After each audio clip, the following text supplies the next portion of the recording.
Hello everyone, welcome back वर माय new blog. कशा आहे तुम्ही? आय होप सर्व मजेत असाल. आम्ही पण मजेत आहे. तर आज आम्ही निघालो होतो नागपूर जाण्यासाठी, कारण येथाचे हॉस्पिटलमधून थोडे डॉक्युमेंट घ्यायचे होते आणि येथाचं थोडं चेकअप पण करायचं होतं. त्याच्यासाठी आम्ही निघालो होतो. तर तुम्ही बघू शकता, ऊन तर खूप जास्त होती, कारण आम्ही दुपारचंच निघालो होतो. सकाळी तर एवढा निघणं शक्यच नव्हतं, कारण येथाचे पप्पा ड्युटीवर गेले होते. तिकडून आल्यानंतरच आम्ही गेलो. तर ऊन होती जास्त, तर मी येतच स्कार्फ वगैरे बांधून घेतला होता, पण येतात बिलकुल तोंडाला वगैरे काही बांधतच नव्हता आणि तोंडाला बांधून दिलं तर तो पूर्ण सोडून फेकून देत होता. तर त्याला उभाच पाहिजे गाडीवर, तर येतात उभाच होता. आणि मग आम्ही थोड्या वेळाने नागपूरला पोहोचलो. नागपूरला पोहोचल्यानंतर हॉस्पिटलमध्ये गेलो. नंबर वगैरे लावून आधीच ठेवला होता. तर आमचा दवाखाना वगैरे लवकरच झाला आणि दवाखाना झाल्यानंतर मग इथे आम्ही बसलो होतो. येथाचे पप्पा मेडिकलमधून औषध घ्यायला गेले होते, तर तोपर्यंत मी म्हटलं थोडा ब्लॉग काढून घ्यावं. तर आम्ही बसलो. हॉस्पिटलमधलं लवकरच काम झालं, तर आता काय करावं म्हटलं, आलोच आहे तर चला म्हटलं दीक्षाभूमीवर पण जाऊया. येथाचे पप्पा, मी आणि येथात आम्ही निघालो दीक्षाभूमीवर जाण्यासाठी. आम्हाला माहीतच नव्हतं इकडे खूप मोठी पार्किंग पण आहे म्हणून. आम्ही म्हटलं म्हणजे रोडवरच गाडी पार्क केली होती. त्यानंतर इकडे माहीत झाल्यानंतर त्याच्या पप्पाने रिटर्न गाडी आणून तिकडे पार्क केली. मी इथेच थांबली होती. येतात आणि येथाचे पप्पा गेले होते पार्किंग करण्यासाठी. त्यानंतर मग येथाचे पप्पा आले. आम्ही शूज वगैरे जिथे स्टँड आहे ना तिथे, म्हणजे पैसे वगैरे घेत नाही, काहीतरी असं ते त्यांचं ते नंबर देतात आपल्यापाशी आणि ते चप्पल वगैरे सेफ ठेवतात तिथे. चप्पल वगैरे काढल्यानंतर आतमध्ये जाण्यासाठी निघालो, कारण की खूप म्हणजे लांब पण आहे आणि खूप मोठ्या जागेमध्ये हे दीक्षाभूमी बनलेली आहे. तुम्ही बघू शकत आहे आणि पूर्ण व्हाईट कलरमध्ये आहे आणि इथे सिक्युरिटी वगैरे पण होते आणि मोबाईल वापरण्यास काही पाबंदी नव्हती. हे तर खूपच छान गोष्ट होती, नाहीतर कुठे गेलो तर मोबाईल वगैरे यूज करू देत नाही. आणि इकडे गर्दी एवढी काही होती नाही, कारण की आम्ही दुपारच्या टाईमला गेलो होतो, त्याच्यामुळे एवढी काही गर्दी होती नाही. आज सायंकाळी गेलो तर बहुत जास्त गर्दी राहते. आणि तुम्ही बघू शकता इथे फोटोग्राफर पण होते. ते म्हणते फोटो वगैरे काढा. आम्ही काही फोटो वगैरे काही काढले नाही, मोबाईलमध्येच फोटो वगैरे काढले होते. त्यानंतर मग आतमध्ये जाण्यासाठी आलो होतो. जवळून बघा किती छान सुंदर वाटत होती. इथे एक सिक्युरिटी गार्ड वगैरे बसतात. जास्त काही इथे पब्लिक होती नाही, तर एवढे काही सिक्युरिटी वगैरे पण नव्हते. मग आम्ही आतमध्ये गेलो. आतमध्ये जायच्या वेळेस इथे एक आप्पाजी बसले होते. ते बघा किती छान, म्हणजे असे गाणे म्हणत होते मनोरंजन म्हणून. आतमध्ये आल्यानंतर इथे येताचे पप्पा आणि येतात थोडे पाया वगैरे लागत होते, दर्शन वगैरे घेत होते. इथे तुम्ही बघू शकत आहे सेंटरमधून किती छान अशी मूर्ती, डॉक्टर बाबासाहेब आंबेडकरांची दीक्षा, हे किती छान दिसते आणि गौतम बुद्धाची मूर्ती पण खूपच छान आहे. त्यानंतर आम्ही पूर्ण भोवताल फिरून बघितलं, खूपच छान वाटत होतं. मी तर पहिल्यांदाच आली होती, कारण एवढ्या वेळ इथे जवळच राहते आम्ही, पण तसं काही येणं होत नाही. आज पहिल्यांदाच आलो होतो, तर मला तर खूपच छान वाटत होतं.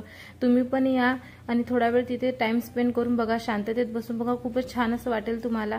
त्यानंतर येथाचे पप्पा आणि येथात तिथे आणखी पाया वगैरे लागत होते. येथात तर असं त्याला तर खूपच छान वाटत होतं. तो पूर्ण असं अंदर जाण्यासाठी करत होता, पण अंदर जायला काही अलाउड वगैरे होतं नाही. तर इथे इथे त्यानंतर इथे छान असं एक मंदिर वगैरे असं त्यांनी दीक्षाभूमीचं स्ट्रक्चर वगैरे छोट्या याच्यात लाकडाच्या बनवून ठेवलेलं होतं काचामध्ये. आणि तुम्ही बघू शकत आहे तिथे पूर्ण भोवतालमध्ये असे डॉक्टर बाबासाहेब आंबेडकर आणि त्यांनी जे जे काय काय केलं आहे, त्यांचे कार्य जे जे त्यांनी केलं आहे ते पूर्ण फोटो लावून त्याच्या खाली लिहिलेलं होतं त्यांनी काय काय केलं म्हणून. त्यानंतर इथे येताचे पप्पा कसे एन्जॉय करत होते. येथातला घेऊ पायी पायी चालत होते, पण येथात काही चालायला खालीच नव्हता. त्याला पूर्ण बाहेर गेलं की जवळच पाहिजे असते. मग ते फोटो वगैरे पाहिले. हे बघा दीक्षाभूमीचं किती छान असं हे बनवलेलं आहे इथे. आणि त्यानंतर मग ते फोटो वगैरे पूर्ण भोवताल पाहणं तुम्ही, पूर्ण जेवढं ते जागा आहे बसासाठी पूर्ण त्यांनी तिथे लिहिले आहे, कधीचा फोटो आहे, काय आहे, काय केलं त्यांनी काय नाही.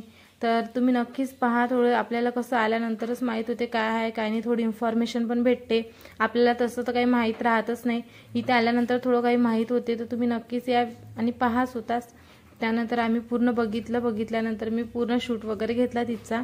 शूट वगैरे घेतल्यानंतर येतात आणि येताचे पप्पा, मी थोडं शांतता म्हणून खाली बसलो होतो तिथे फरशीवर, कारण तिथे खूप सारे लोक पण बसले होते. येताचे पप्पा तर पूर्ण वाचत होते, ते वाचत एक पूर्ण वाचत बसले होते, कारण त्यांना अशा गोष्टी खूप जास्त आवडते. ते काही पण वाचतातच, कुठे पण काही लिहिलं असलं की.